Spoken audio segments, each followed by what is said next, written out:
tidak semua orang puasa akan mendapatkan kenaikan takwa dan jaminan 4 kemuliaan tadi kecuali orang yang serius puasanya, orang yang sungguh-sungguh puasanya. Karena itulah untuk menunjukkan kesungguhan itu, bagian terakhir kita, Nabi memberikan 3 amalan utama. Saya akan bacakan dengan cepat 3 amalan utama yang dikuatkan oleh beliau kepada para sahabat sebelum tiba Ramadan dan sampai sekarang menjadi kurikulum Ramadan Nabi. Jadi kalau ibu bapak ingin mengeluarkan kurikulum Ramadan Nabi, nanti bikin agenda saat Ramadan ya, supaya nggak pusing nanti kalau masuk hari pertama apa yang dikerjakan, hari kedua apa yang dikerjakan, subuh apa, siang apa, sore apa. Cuman nanti saya berikan 3 yang pokok ini. Ada 3. 1, meningkatkan sholat. Saya ulang ya, meningkatkan apa? Sholat. Kalau meningkat secara singkatnya berarti bertambah dari yang sekedar fardu, tambah dengan apa?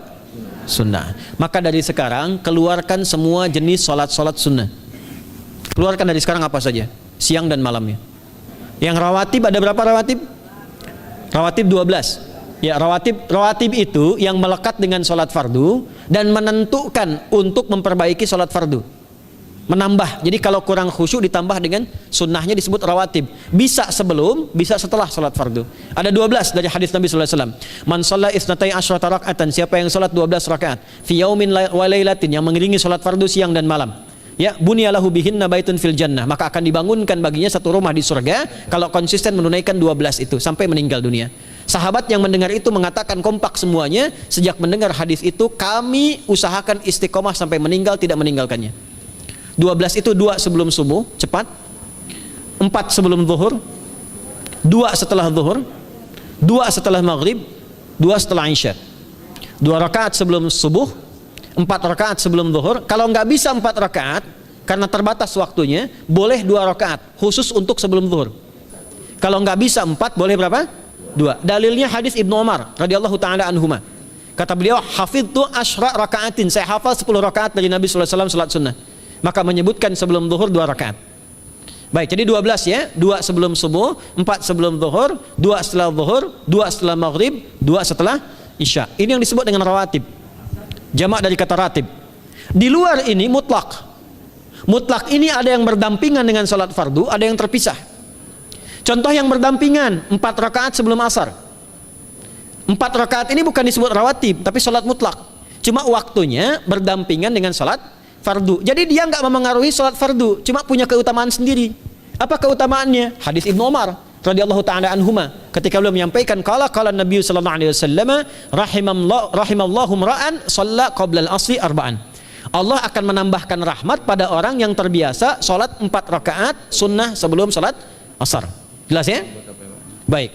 Kemudian apalagi setelah itu? Sholat di antara 2 adzan dan 2 adzan ini, adzan dan iqamah. Ya, di antara adzan dan iqamah. Tahiyatul masjid. Apalagi misalnya salat duha. Duha dibagi 3. Awal duha itu kurang lebih 1,5 jam setelah salat subuh.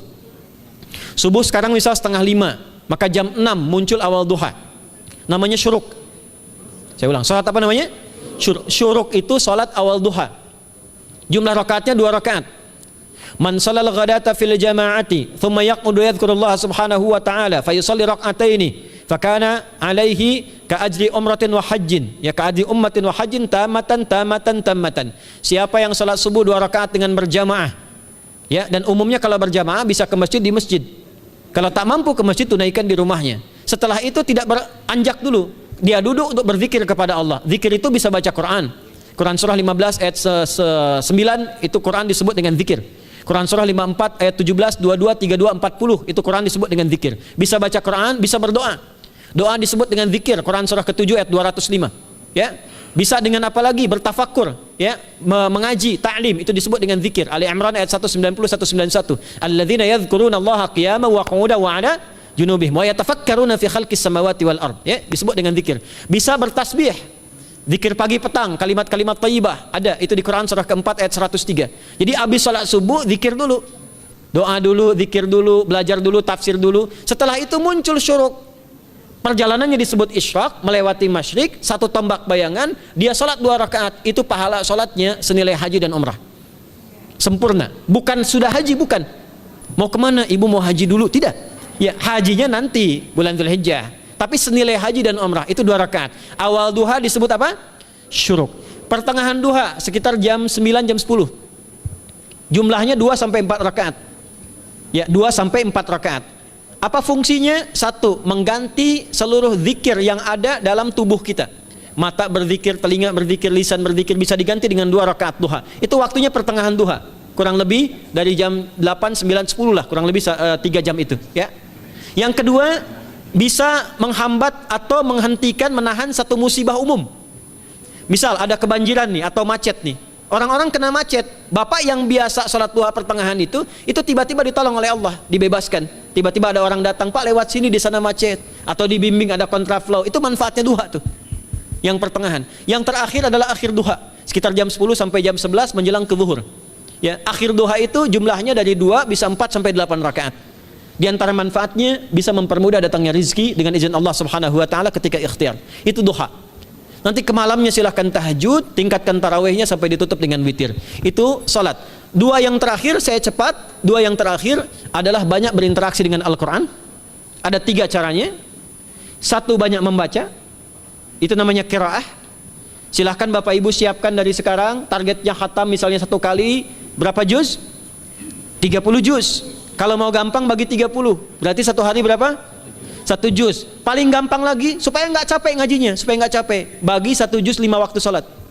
Contoh, juz pertama itu Al-Baqarah plus Al-Fatihah. Al-Fatihah saya nggak hitung lah karena sudah hafal ya.